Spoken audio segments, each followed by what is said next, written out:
So I entitled tonight, What Is Probably Isn't. What is probably isn't.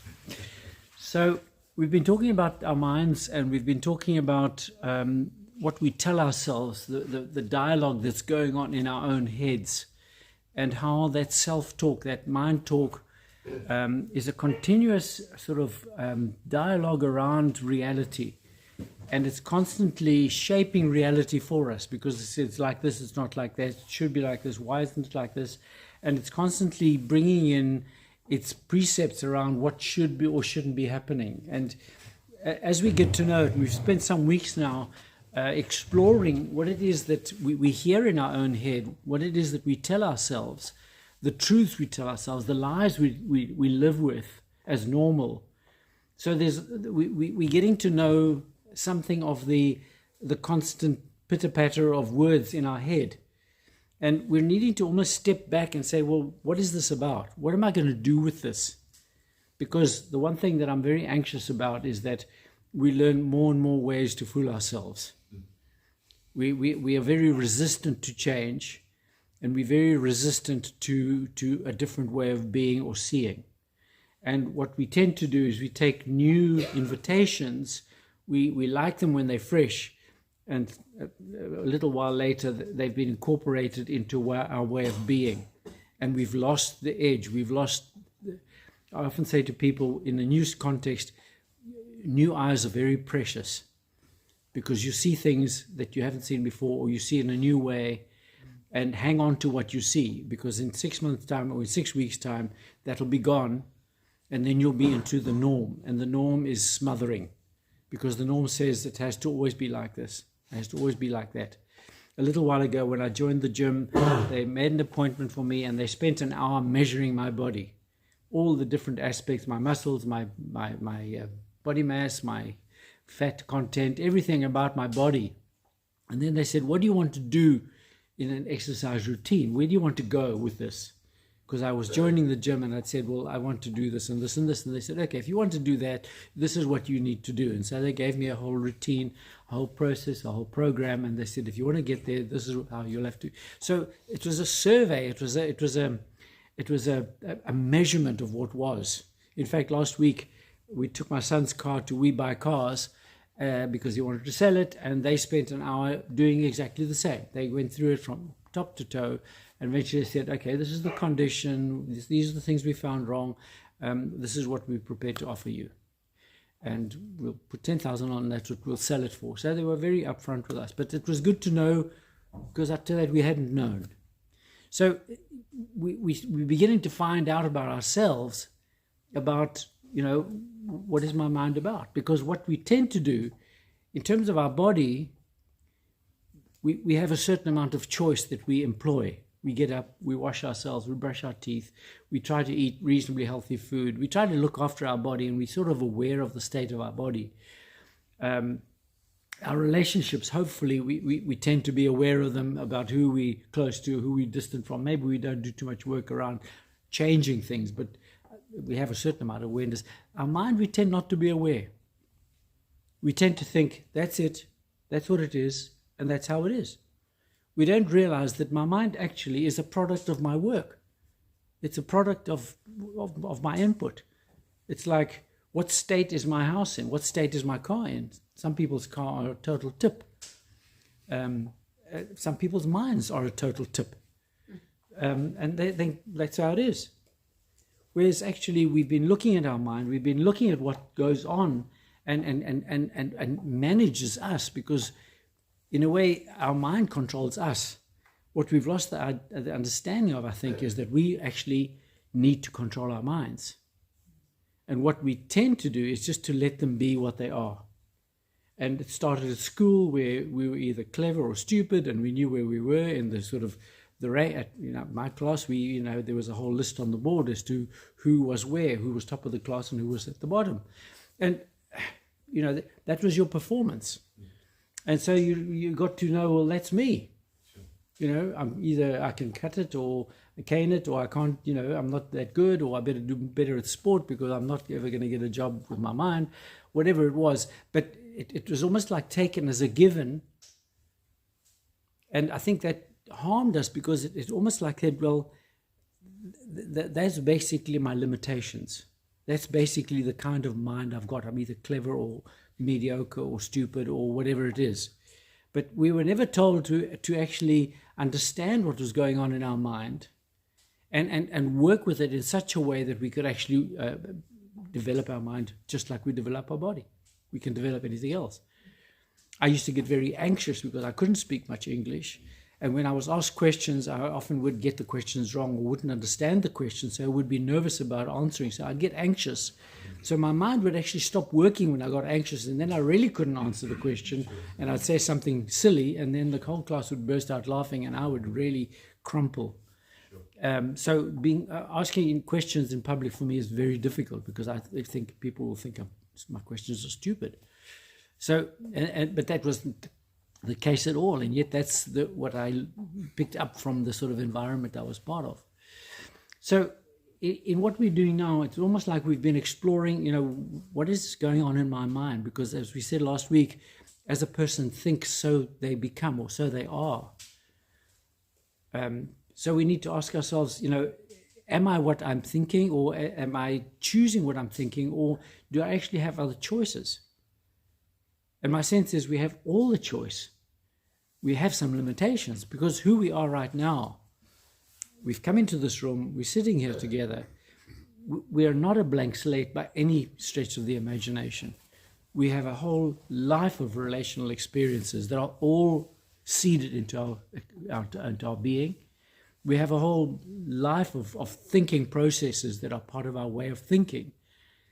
We have a whole life of emotional responses and interactions that are part of our way of thinking. So who we are now is fully loaded with a history. So there is no freedom in the sense of, can I be something fresh or new? That's very difficult because everything I move into is all of my past moving in ahead of me. In fact, our thoughts do this marvelously. Your thoughts have already worked out what's happening tomorrow. It's Tuesday. What's going to happen? Who you're seeing? What do you need to get dressed in when you get up? And et cetera, et cetera. So nothing that happens tomorrow, or very little, will surprise you. There might be some surprises, but they'll just be different from what you expected. Nothing that you've never seen before. So in a way, we're almost trapped in our awareness.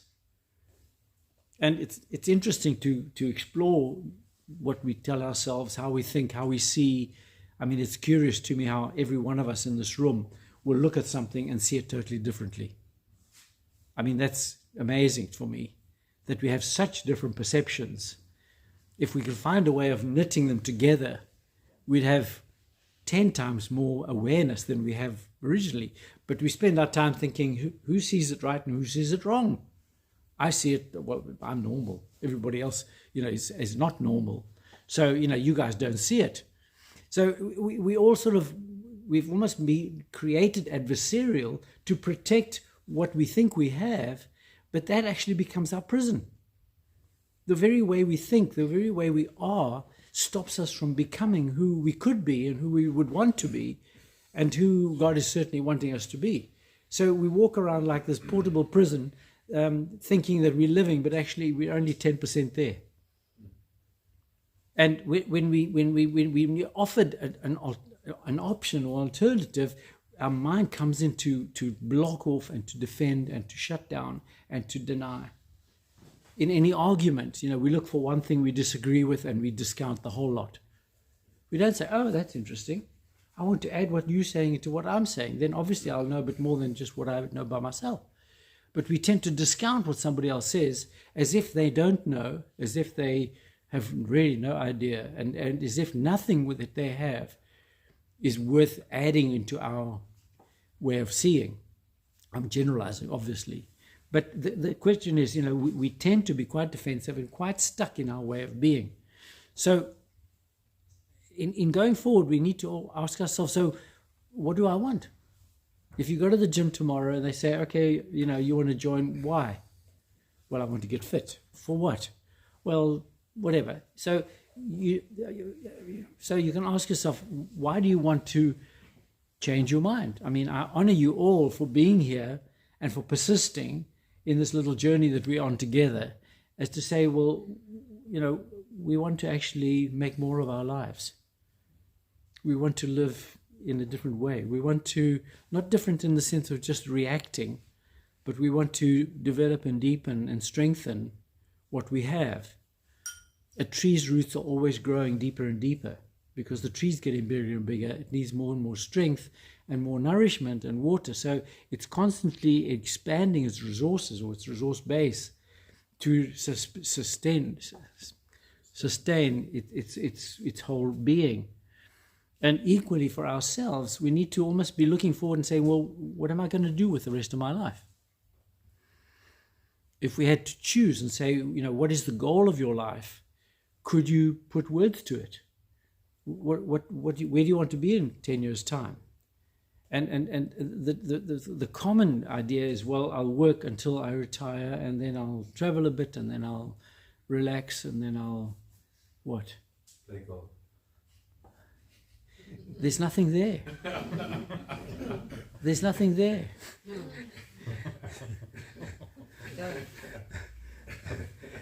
And so, we need to almost like resist the thought of saying, oh, well, I'll do what everybody else does. Just go and talk to a couple of people and say, is this is this what you've lived for all your life? Is this the top of the mountain for you? And they'll look at you with a puzzled look in their face because they say, well, the rates have just gone up 10% and my pension has gone down 10%. How can I be happy? And you think, well, what are they living for? Is that, so, and it's not to demean or to sort of judge, but it's really to say, what am I really living for?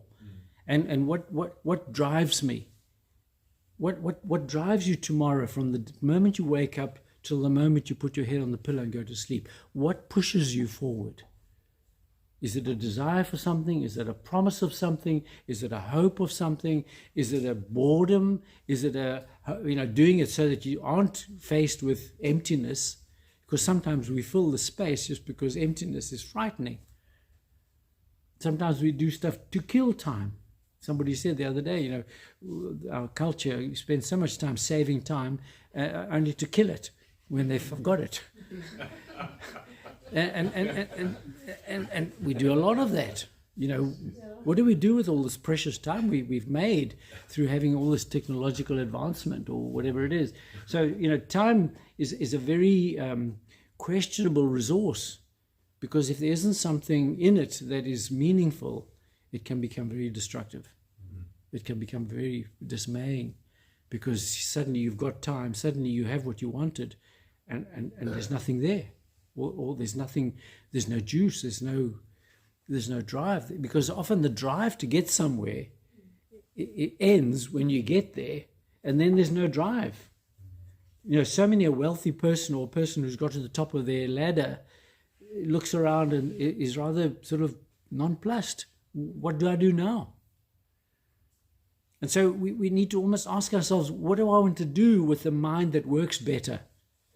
Because if I don't have a good map, all I'm going to do is create disturbance and create more resistance in myself, because we're feeding our mind with answers that don't, or keys that don't fit anywhere.